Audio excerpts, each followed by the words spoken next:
Hey guys, thanks for watching with me. Today I'm going to talk about my new INVICTA chronograph. This one's from the vintage collection. In case you don't know, INVICTA makes like 12 different collections. Each one's a little different or a lot different. This particular one's called vintage. All the watches look like old school watches from back of the turn of the century. No, not 2000, but 1900. That era. Back in those days, watches were starting to come out of the pocket and get on your wrist. I guess ladies had wristwatches, but not men. Men had pocket watches. So this 44 millimeter dial is reminiscent of a pocket watch. So check it out here. It's two sub dials.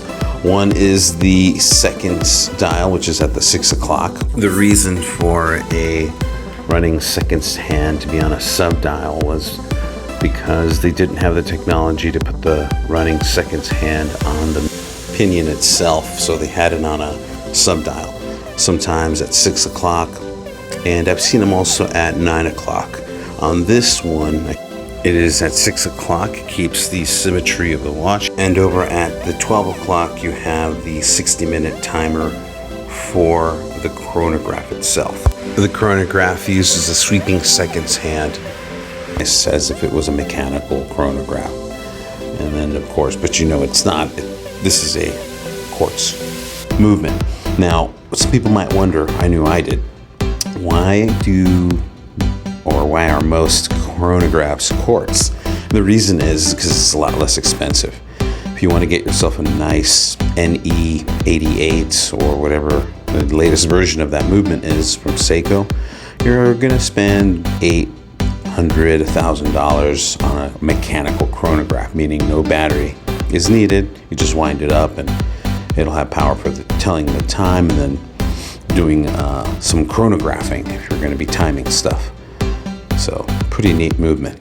Now the finish on this watch is super nice. It's a stainless steel case and it's plated with this really trippy rose gold tone. It's very consistent, super sharp, nice and clean.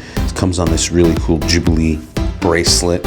I really like Jubilee bracelets, one, because they look fancy, two, because they're really nice to size. The links are small and you can get a really good fit. Not to mention this clasp is generously loaded with micro adjusts, something like 6 or so.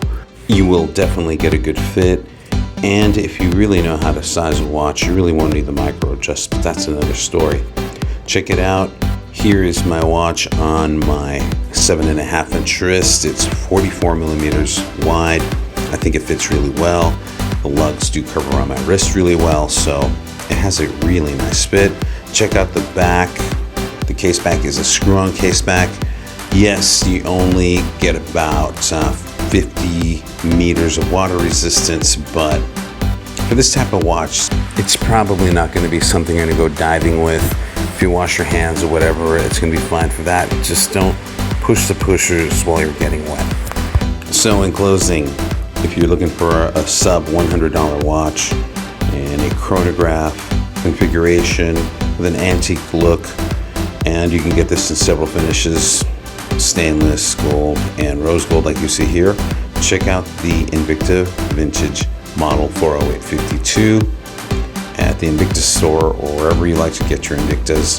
They're typically about 80 to 90 bucks, so it's a great deal. Hey guys, thank you so much for watching. Please like and subscribe. If you have a comment, please leave a comment. It'd be really cool. It helps the channel. All right guys, I'll see you. Bye.